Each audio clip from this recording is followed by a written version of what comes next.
the subway. Now, I don't know. I take it, but ain't so safe all the time.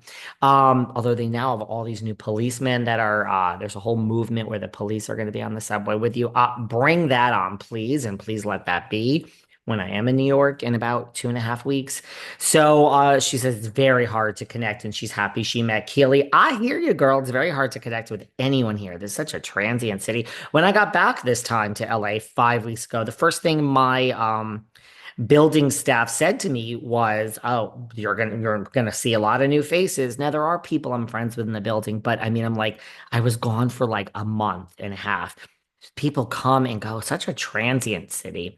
So we talk about timelines, and Bo says, I'm 47, and well, they agree that they should be married first before they see. I disagree with this, but who am I to give advice to everyone? I have a friend, two friends, and they never were married, never had like a serious love, and they both have children. They both have sons. They're both around the same age. Well, not exactly. One's like 5. Please don't ask me the ages of my friends' kids because it's all blends together. One I think is 5, and one I think is, I don't know, 11 or something like that. But the point is, both of them, smartest decision they ever made. One of them got pregnant by a guy on purpose, and one of them did it artificial insemination. They're both like, we don't want a man. We just want the child. Smartest decision they say they ever met. No judgments because I don't even want kids, so everyone could judge me. But she says she wants the marriage first. Well, see, this is where it's so weird because now you're going to pressure someone to marry you. But her biological clock is ticking, and she says her and Keely's timeline is probably a little different. I would say that that is true. She says his definition of urgency is different. And I got to be really honest with you. I just got to call it like it is. Again, Vanderpump and Todd ain't breaking up. Marina and Hamlin ain't breaking up. Kara Sedgwick and Kevin Bacon, not breaking up. Kurt and Goldie, their house is gone. They were in the Palisades, ain't breaking up. I don't feel so good about this one. I have to be honest. I don't think it's gonna last between Keely and Bose. We also do see the next week in the trailer. They haven't even said I love you to each other, which regardless of that, when I watched this scene, I was like, these two will never last. That's just my feeling. I got a bad feeling. I'm sorry, Bose. Kyle and Mo, not shocked about their split at all whatsoever. They are at the gun range. I got to be honest with you, guns scare me. Catherine just admitted, Catherine Edwards, we've had her on the show a lot. We only have one more episode with our beloved Catherine. We'll have to get her back, but let's give poor Catherine a break for a minute. She's living her life. But anyway, Catherine admitted on this show recently that she's packing. She's packing heat. She has a gun at home, and Donnie, I think carries. I think Donnie has a license. I mean, she said this on air, so I'm not talking out of school. Donnie has a license to carry. Guns scare the fuck out of me. Um, that's just me. And now Kyle is at the shooting range. Allison Dubois, our good friend, admitted that she has a gun here. None of this shocks me. By the way, I have no problem with anyone having a gun at home. I just don't have one, nor would I. It scares the fuck out of me. Mind you, if you enter my home unannounced or uninvited, I'm all for pulling out a gun. Sorry, that's just my opinion.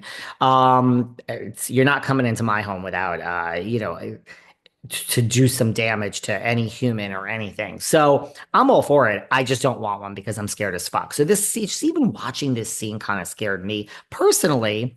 And then Mauricio's at the condo and he's giving himself soups. You know what? I mean, I gotta say it, Kyle Richards, you can sell the house, girl. If you're not, I get it. He's in a new space. Again, I know Mauricio's condo. I know where it is. It's a great fucking location. It's a great fucking building. Matt Damon was buying or bought in that building. It's great view. I actually like Kyle's house. I like it way better than Sutton's house. Um, I like it way better than Dorit's. I like Kyle. So, but sell the house, girl, if you're not happy there. And I don't know how you live somewhere where there is memories of your marriage and your kids growing up and now you're all alone. Yeah, I think it's time to sell the house and start over. And maybe you should look into, there's a lot of condos here in LA and there's a lot of gorgeous high-end condos. Start over, girl. Buy a condo. Sell the damn house.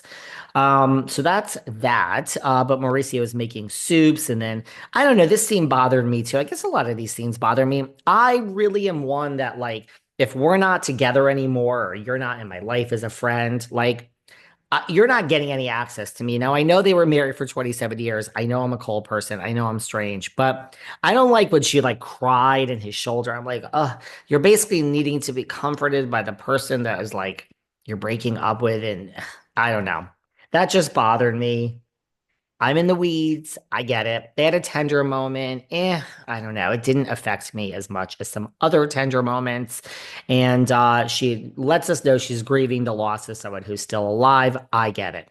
We go to Augusta and sorry, Garci Gars. Sorry, Gars, you're not flying private.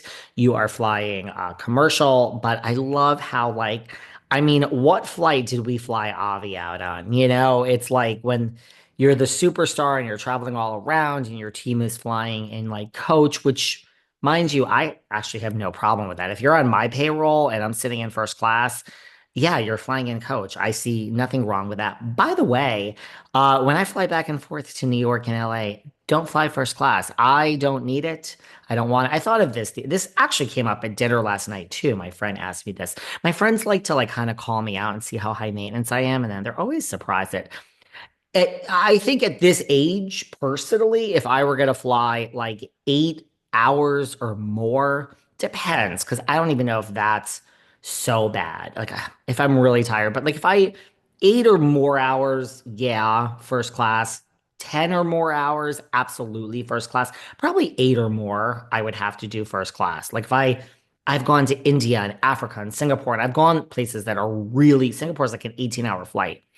All of this I did when I was a younger woman, and I did not fly first class. But I think I have to fly first class if it's 8 or more hours. At this point in my life, New York. So my friend was just mortified that I fly back from New York. And, bitch, I'm going back and forth from New York to LA like every other month. And by the way, I need economy plus. I need the extra leg room, but. Uh, I don't know. I'm also small, like I'm short, and I'm not short, but I'm not 6 feet. And what was I gonna say? Oh, the flight's like 4.5, 5.5 hours, whatever. I don't need first class. So Garcelle, come on now, girl.